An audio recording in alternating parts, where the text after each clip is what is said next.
Welcome to the Honest Health Podcast with your host, Jeffrey Burke. Honest Health brings you the brightest minds in the natural products industry, as well as athletes and entertainers. Jeff will keep you entertained and informed while educating on how to be successful on your healthy journeys. Now, here's your host, Jeffrey Burke. Hello and welcome back to the Honest Health Podcast. My name is Jeffrey Burke, and I'm so glad you're here. This is the platform that brings you the most up-to-date, groundbreaking information from some of the best minds in the natural products industry, as well as voices outside the industry, all of them with great messages and stories to share. If you like what I'm doing, please consider giving me a like, a share, or subscribe. It's all due to me. So if you want to, do all three. That'll be great. My guest today is Bill Chioffi. You're going to love this. He is back with us. We're doing our second episode of our deep dive into functional mushrooms, and you're going to really enjoy this one today. So sit back, enjoy, and learn a little bit, and maybe relearn some of the stuff you may have forgotten along the way. Hey, Bill, how you doing? Pretty good, Dr. J. How are you today? I'm doing great. This is really exciting because it's funny. I was talking to someone the other day, and I was traveling back in the Midwest, and we were talking about functional mushrooms, and he said, haven't you been talking about them for like a decade and a half? And I'm like, uh-huh. And he goes, so are they kicking in? And I said, finally. I said, it's been a little slow to the draw, when other things have just gone from here to here overnight. Mushrooms have been a little bit more progressively, slowly moving. I said, but now it's amazing. People are reaching out. They want to know. They want to learn. And, you go to other parts of the world and they've got 9, 10, 11 generations of people that have been doing this. And here we are learning them like they're brand new. Yeah.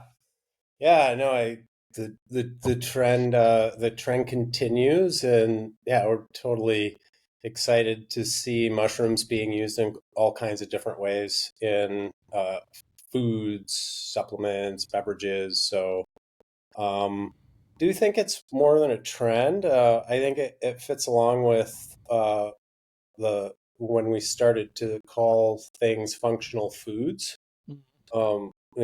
Things that we've eaten for quite some time that might have quite a high function in terms of their overall health and nutrition. And certainly that's true of mushrooms. Well, I think people are actually doing searches, and they're reaching out for information, and they're Googling and doing their search engines, obviously that we didn't have when I started. Yeah. But the thing is, people want to know more. And they're researching parts of the world that have been doing this for a long time. And I can't tell you how many people reach out to me, and they'll go to my webpage, or they'll leave me a question or something along the way. And they'll say, hey, Jeff, this is all new. I said, why didn't I know about this? And I'm like, I don't know what to tell you. We've been putting it out there. I said, but now. And that's what's important. And like every other thing in the world, not all mushrooms are created equal. Not all anything is created equal. So, we want to make sure that we're presenting not only the best information, but also the highest quality products. And today is episode 2 of yours and mine deep dive into the functional mushrooms. We did lion's mane, which I love. I went back and listened to it. It was really good. And today we're doing turkey tail. And I think for some people, in their mind, they think mushroom, and that's really hard to wrap their mind around when they look at something like cordyceps or turkey tail or chaga. So turkey tail, interesting mushroom, really great research on it, more and more coming about all the time. So I'll let you take it wherever you'd like to. I want people to walk away today knowing about turkey tail. Awesome. Yeah. Well, it certainly is once you know what it looks like, it's one of those things that if you spend any time in the forest, anywhere with hardwoods, you kind of see this across the globe. So turkey tail is, as you said, the concept of mushroom as a white button mushroom or an agaricus mushroom or the classic mushroom. It is a mushroom fruiting body that you would see growing off of a log with wavy edges and a multicolored outer part of the top of the polypore. So turkey tail is Rhemetes versicolor, and meaning many colors in the bands on the top of the polypore as it grows out. And it kind of starts looking like just a whitish edge coming out of the edge of a log, and then it'll start to form a roundish shape ultimately. And those are what are harvested off of the wood logs traditionally in forests, and typically, it's quite a thin material. Has a kind of a neutral to woody, earthy-ish type uh, flavor. I would say like a little bit of the umami, like fungal type notes, but like not overpowering. But typically, that would be brewed into a decoction in a formula with other herbs, or brewed up as a tea, boiled for a while, so that you could break down the chitinous complexes that are in that mushroom. And it wasn't one that was eaten, right? So it's not a culinary crossover. So in terms of the mushrooms that Nammex deals with, those are cultivated on farms in China, and we've talked about that before. So this one, but many of those can also be eaten, right? So like shiitakes, they're grown for culinary purposes or for extraction for nutraceuticals. And so I think lion's mane as well, another crossover in maitake. And so there's plenty of other examples, but turkey tail it's not a culinary mushroom. It's really specifically to being used for health purposes, medicinals, teas, and then quite ubiquitous in the forest. So there was really no need to cultivate turkey tail. So with our proposition of analyzing every single batch of raw materials sort of prior to extraction and then after the finished extract, and having the ability to see that variability in wild crafted materials with turkey tail, it led us to have to enlist the farmers in China to organize efforts to cultivate this. When you can see they can sell a lot of these others for food, and there's a kind of a high demand for them, but there wasn't really a demand because you can get turkey tail from the wild and have it certified organic by virtue of it passing the requirements, but it does become a little bit more difficult to find it at large quantities and still pass an organic requirement, because coming from the wild, you definitely have hits for heavy metals or pesticides, because it's beyond your control, the vast range where these things would be collected. So cultivation is always a way to control for that type of variable.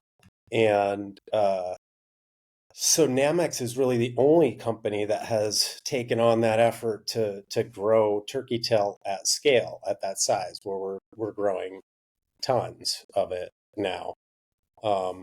And that much cultivation, you can definitely cultivate this one. It's a little more difficult than some of the others to cultivate. It's wood loving, but and again, like it is really ubiquitous in the forest. So and it's decomposing logs and wood matter in nature. So it's very interesting. It's it's one that well, yeah, because there isn't a food proposition for that one, it would be coming mostly from wild, even in a small foraged type tradition, like an herbalist, a local herbalist that had the ability to go out and identify and get enough of it to make their own products. You could definitely do that, but at scale, the amounts that we need in tonnage just weren't available until now. So it's another way that we're able to work with foreign partners in a very positive way, and another addition to an organic crop as well. Ask you a question. Obviously, things that are grown in the wild are termed under wildcrafted, or the terminology. And to your point, thank you, because there's things we can't control, like heavy metals and pesticides in the environment and chemicals that have work their way into those areas of the forest. When you are growing traditionally and you have your farms that are set up, are you able to consistently keep the potency pretty consistent batch to batch? Or Yeah, does it vary? yeah. I think well, it happens across the supply chain in that case. So you have your raw material, Hmm. which is one thing, and then you have your finished goods, which would be the extract. Hmm. You still there? We have I a lag. am. Yeah. I'm here. Um, so yeah, I think that you're they're able to control it to a large degree through the extraction parameters, same way that you would with any other natural product that you're making into a finished extract. And so the growers grow quite consistent material, and we have the ability to get them to um, let's say we want a specific characteristic like is there any way to increase beta glucans or a secondary metabolite in a mushroom, um, then we can also have the ability to work with growers to do that. Okay.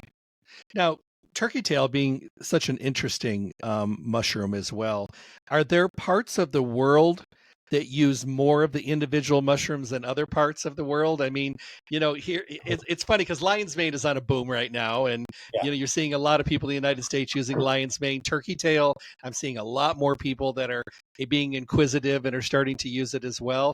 But are there parts of the world that maybe traditionally, I mean, they've been using it for such a long time, it's just a major part of their culture? Yeah, I mean, definitely there's a lot of regional favoritism, or yeah, I guess you would say, with mushrooms, both on the food level, foraging them for the types of foods you're going to eat, or for medicine. So um, that is true. I guess in general, in the West, we're still catching up with other areas, but we are a melting pot of different cultures True. that have eaten mushrooms. So European cultures, Asian cultures, and so I think with the popularity and sort of the acceptance of mushrooms, and now learning more about the health benefits beyond just beta glucans, ergothioneine, and other things that are quite rich in functional mushrooms. And again, like you alluded to earlier, uh, the more avenues to get that type of information through the internet, through better search tools. I would caution some of them. I mean, True. when I test them, sometimes I'm surprised at both the internal references that they use uh, and the validity of the facts that they spit out. But let's face it, I'm looking for very specific things to ding them on, basically. So in general, it's pretty good information. But yeah, you're right. There's more ways to access it than ever.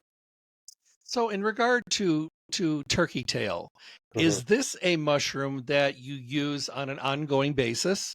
Is it best cycled? Are there age parameters that we have to be associated with? And are there any counterindications, let's say medication? Because I know these are things that people want to know as they're starting to incorporate. Yeah. Well, I mean, I guess if I'm allowed to speak on behalf of myself right now and not on behalf of Nammex, I could share a personal story I would love that. with turkey tail because it does involve using it for let's say advanced immune support and notifying the right practitioners and such. But yeah, I I have helped my family with herbs for a long time and just providing guidance, and of course they Of course. know I'm close with my family, they know what I do. And so I was able to help my dad through some chemotherapy treatment, and of course he asked me what he could do to support himself, and he relies on me to help point him in the right information sections, right? Like the right places to look for information. And so, yeah, turkey tail was one of the first things that I came across for his particular type of treatment that was applicable. And I made quite sure that I was able to be with him in a Veterans Administration hospital where he was receiving the treatment and speak with the treating physician. And I mentioned turkey tail, and the physician knew about turkey tail and knew that there had been certain drugs that have been developed from Trametes versicolor, Coriolis versicolor it's gone through a little bit of a taxonomical change, but the turkey tail mycelium has been developed into a pharmaceutical drug of two different types, but not quite the same thing as turkey tail, the mushroom that we would use traditionally, but still quite valuable and based on the same types of polysaccharides that are in the mushroom extracts as well. So, but at any rate, the physician knew about this, and I said that my plan was not to use these at all during the treatment or have him use them. There are others that would say that would be just fine to do, but my own personal opinion was that he's chosen a treatment and should follow the doctor's orders, and that didn't include that at the time. But what I will say is that afterwards, and it was my dad is pretty good about taking things, and I just used the powder of the turkey tail, so like a powdered extract. And yeah, you use that in juice in the morning, and had let's say a very healthy and positive and relatively quick recovery of some of the white blood cell activity that's necessary post-treatment. And so I'm not making any health claims at all. I'm just telling you that, like, yeah, this is the type of thing that when you start talking about the mushrooms and why people reach out to them for treatment, that's why. And it can be part of quite a beneficial protocol, I would say. But that also includes a positive mindset, and it includes, as you know, like a whole greater approach to wellness. And so, but yeah, I think this is how it supports the immune system in a very, let's say, um, non-specific way, in that the immunomodulation that occurs with the types of beta glucans in mushrooms is an interaction between what's happening in our gut as well, and in terms of how the substance in its form that is a little bit tough to digest produces a little bit of a different biome reaction. And what I think is going to be interesting to look at is the different reactions that are produced by the different species of various mushrooms. It would make sense to look at the ones that we eat on a daily basis, like shiitake and oyster mushrooms and things that get consumed more in gnocchis and things like this. And so, but yeah, so it's an interesting species, and I'm glad that we do have the ability to offer it in a cultivated source, because it's not like it was a widespread problem with this particular fungi accumulating toxins. It's just that more and more batches started to have issues and have things show up that were out of our quality range. So being able to bring that into a cultivated supply was quite necessary, especially if it's going to continue to be a certified organic material. So. Thank you. No, thank you for sharing that. I have similar stories as well with people in my world and that have used it as well. And it's interesting how most of them, whether they were working with their general practitioner or their oncologist or their cardiologist, it was amazing how many of them were aware of turkey tail. And Mhm. and the thing is, if you're going to be picking, to your point, if you're going to be picking a therapy, follow through with your therapy, do what you're doing. Sometimes they say everything gets broken down and then put it back together nutritionally, and diet and mind over matter and activity and sleep and rest and all those factors, maybe after the point. Yeah, and first do no harm. Yeah, absolutely. No, it's interesting. So if someone is coming in and they're saying, you know what, I really want to try turkey tail. I've heard wonderful things about it. I've been doing a little poking around myself. Do I need to cycle it, or can I take it every day? Yeah, beyond my range of knowledge as to be able to say, I think most things you would be taking it for a longer period of time, let's say, on a daily basis. So, um, Agree. what that means for each person, yeah, the dosage might change a little bit, but in general, yeah, it's a daily ongoing, and again, probably supplementing with these, and then including a variety of mushrooms in the diet as well would be a really good idea for a number of reasons, nutritionally and for gut health. It's I heard a story. I was listening to a podcast last week, and it was a lady that was diagnosed with some major, major medical problems, and she had gone to India, and the doctor that she was working with there was like a 10th generation shaman herbalist guy, and he was amazing. She had to have a translator, and he put her on this like 30-day water liquid fast to clean her system because she had so many toxic chemicals in her body. And he cleaned her out completely, and he had her on all these amazing traditional mushrooms, and she came out the other side so incredibly awesomely healthy, and she dropped like 30 pounds of bloat, and came out the other side. And then she changed her diet dramatically. I think we're in the driver's seat in many of these things as they come at us, and how willing we are to make changes is, I think, the bottom line with many of these things, because some people are very rooted in their habitual things that they do every day, and they don't want to make changes. They don't want to be active. They don't want to drink water. They don't want to eat healthy. They just want a magic wand to make everything go away. And the people that are actually not minding making the changes are seeing the results. So kind of common sense, but Yeah, we're stubborn. yeah, absolutely. Well, there is so much change happening. I can understand why people don't want any more of it and they want some regularity. I'm a big fan of regularity. Like, you know, um, I'm a pit at kapha. Rick and I talk about that Hmm. occasionally, when we're hanging out. But yeah, I think in that, so I do like that regularity, and I don't like too much change. But that's more about like my schedule and things like that, Yeah. like how I do my day and my routine there.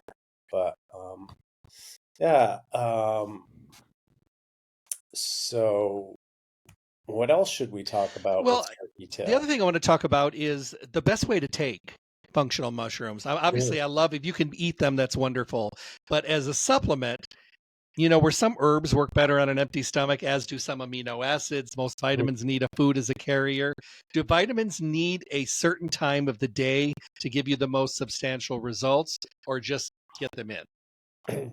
Um, Well, yeah, I think the most important thing is like they don't get into your body through osmosis. So you No. have to take them. Yeah, true. And that was like, well, going back to the story of my dad, like I used to tell him that with other supplements over the years, where like I would recommend something to him, like whatever prostate issue or whatever, and then that would be go home and see it like 2 years later unopened in the in the cupboard, and then like how's that working for you? And he would say like, oh yeah, good. I would see it unopened. I'm like, oh, did it get in through osmosis? But anyway, um, I think that taking them regularly, however you're going to incorporate it into your day. Some people are sensitive to even the mushroom extracts or capsules or things without food, and so it's kind of the same thing where, um, you know, take it with food if that's the case, or during a mealtime. But there is insoluble and soluble fiber in most I speak for our mushroom extracts and things like the Real Mushrooms brand, and the mushrooms that Kokora is using. There's soluble and insoluble fiber in those extracts that is like a dried form of the way it would occur in the mushroom. So in those cases, like, you're mixing it into a smoothie or some kind of a liquid, and a lot of mushrooms are now delivered in a coffee Oh yeah. substitute, or in a hot liquid somehow, but when you're delivering it as an extract, it's cooked, right? And I think that's the thing with mushrooms, is that you always eat them cooked. Most of the dishes you probably ever had came from a fresh mushroom that was prepared and cooked somehow. Sauteed, usually like 90% of the time when I'm cooking mushrooms, it's in a saute pan but other times they're in a soup stock that they were dried, or bits of parts or whatever, fresh shiitakes I didn't use that go in soup stock or whatever. So I think that that's important when you consider the delivery, the mushroom, the delivery of the mushroom, is that the extraction process breaks some of those chitins down, and then when it's served in a powdered form, that rehydrates in a liquid, or rehydrates ultimately when it breaks down from the capsule inside your digestive tract with the acids and other liquid that is breaking it down there. So yeah, and other than that, there are liquid deliveries. There's tinctures. For a functional mushroom, I'm not sure. I mean, they would be quite thick if they had all the good stuff that the powdered dry form of the mushroom extract had. Almost gel-like. Yeah, and but nothing against them at all. I just not the way I prefer to take them, I guess. Okay. Yeah. Two more questions that I have that I want to make sure I brought up. Is there another mushroom that works synergistically with turkey tail that makes it work more effectively? Wow. Off the top of my head, nothing's coming to mind. I mean, Okay. yeah, I think there's some things that make sense, but yeah, I'd have to think about that one a little bit more. Maybe round 3 or whenever. Okay. Now, another one somebody asked me to ask you, Yeah. how do you feel about giving mushrooms to animals? Oh, I feel wonderful about it. Okay. Use them at home with my pet. We have a pet. We have Dr. Rob Silver, who is our chief vet science officer, and I think Rob's been on before. Yes. Yeah, and Joni and the whole team over at Real Mushrooms, and so it's a growing part of the science, and I think wonderful way to help out our furry friends.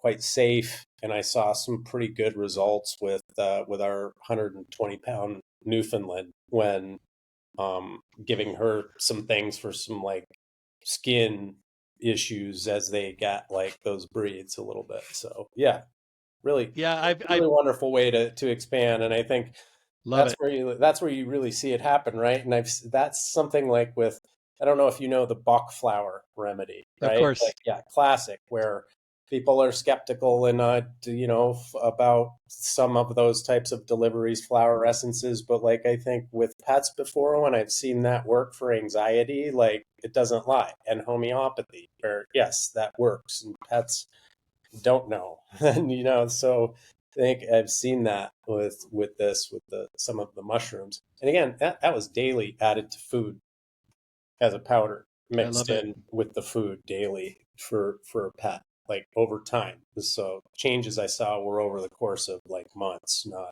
days. It's funny. I had someone on my show years ago, and he said, "There's no placebo with pets." He goes, "If it makes it." Right. That was what I was trying to say in my verbose way. No, I love it. I think that turkey tail is a mushroom that a lot of people are going to be hearing more and more about.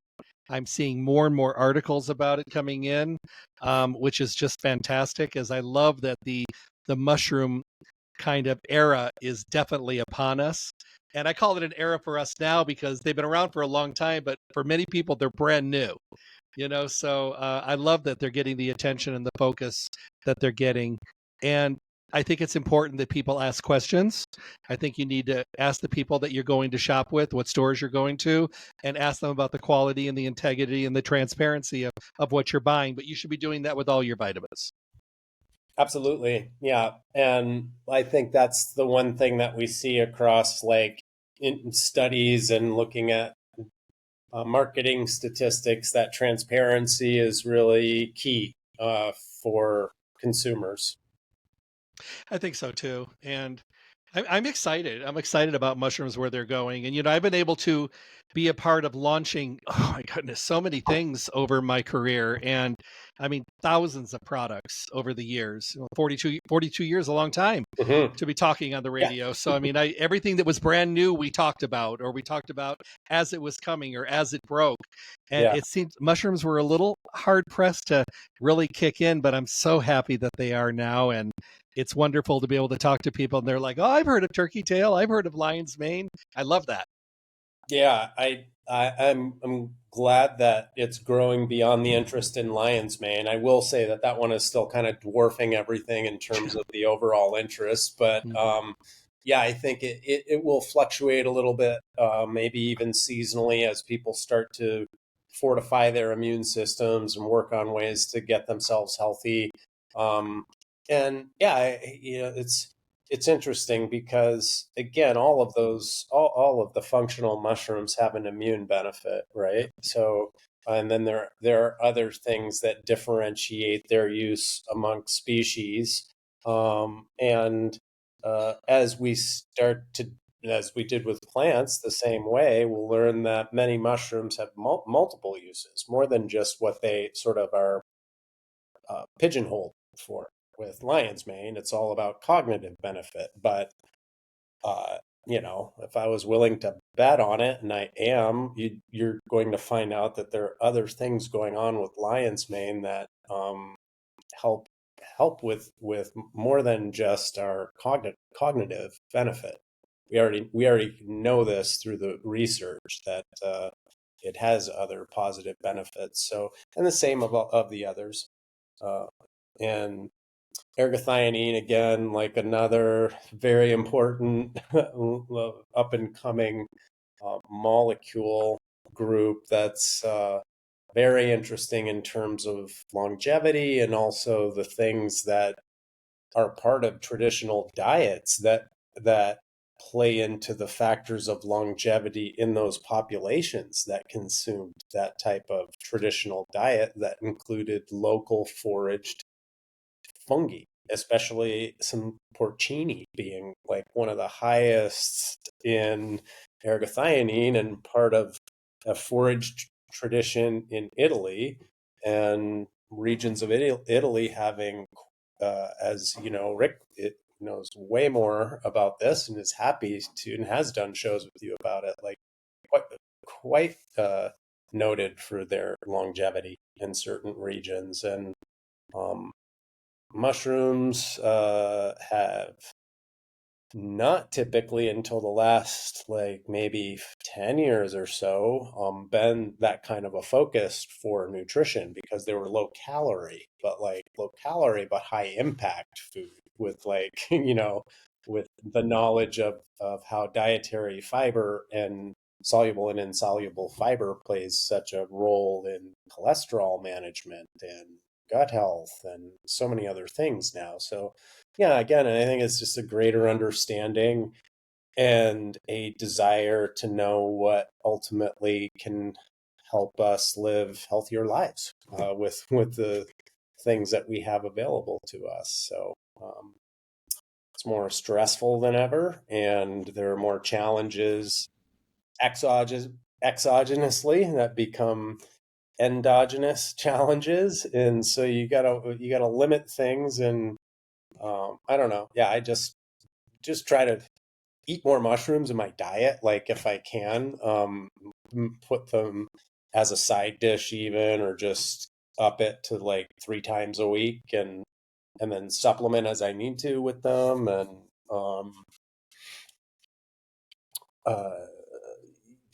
yeah. So, no, I appreciate it. This is great because I want people to have a good understanding, and there's so many amazing functional mushrooms to talk about. And I hope you guys have really enjoyed the conversation today. Bill, leave me with Bill's thought of the day. Well, Bill's thought for the day today is a thought I have often, which is that we should all just really be taking things one day at a time. Agreed. And that's all we really have is, I guess the general message is like, yeah, try to be just more present in the moment, and because that's all you really have. I love it. I hope you've enjoyed this today. Bill Chioffi here representing Nammex Mushrooms. Of course, make sure to follow him on social media and make sure that you pass on this show to your friends so they can learn as well, because this is something that people need to know about. It's time. Everybody needs to know a little bit more about what's available. And these are amazing ingredients and nutrients that we have at our availability, right at our fingertips if we just reach out. I hope you enjoyed the show today. Remember to go to my webpage, drjeffreyburke.com, tap on the Honest Health logo, go to Spotify, listen to the shows, go to the YouTube channel. Of course, make sure to subscribe. I'm supposed to say that now. And you can visit and watch all the great shows as well. Bill, thank you for being here. I look forward to our 3rd round episode coming up soon. All right, great. Thanks, Jeff. Thank you very much. Stay tuned for more information from the Honest Health Podcast with Jeffrey Burke.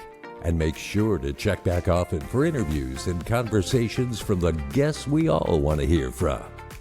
I'm John the Announcer. Thanks for listening.